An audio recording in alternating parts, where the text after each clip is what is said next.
Gusto mo ba na siya ay hinding-hindi titigil sa kakaisip sa'yo? Malayo o malapit man kayong dalawa sa isa't isa. Yung palagi ikaw lamang ang pakakaisipin niya kahit anong busy niya at kahit anong gawin niya ay ikaw lang palagi ang magiging laman ng isip niya. Kaya kung gusto mo na maging ganito ang partner mo, ay gawin itong ritual na ituturo ko sa inyo ngayon. Basta magtiwala ka lang sa mga ganitong pamamaraan. Pwede ito gawin sa kahit na anong araw o oras na gusto mo. Ang gagawin mo lamang, kumuha ka ng panulat at isang buo ng dahon ng laurel. At pagkatapos, isulat mo sa dahon ng laurel ang pangalan at apelido ng taong gusto mong gawa ng ritual ng isang beses. Dapat alam mo ang tunay na pangalan niya. At pagkatapos mo nang masulat ito, hawakan mo ang dahon ng laurel, ilapit ito sa bunganga mo. Mag-focus at mag-concentrate ka.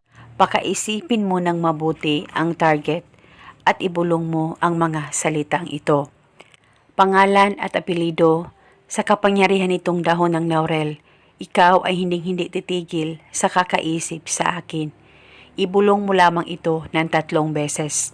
At pagkatapos, ay ilagay mo lamang itong dahon ng laurel sa likod ng case ng cellphone mo o di kaya sa bulsa mo o sa wallet mo at dalhin mo ito kahit saan ka man magpunta.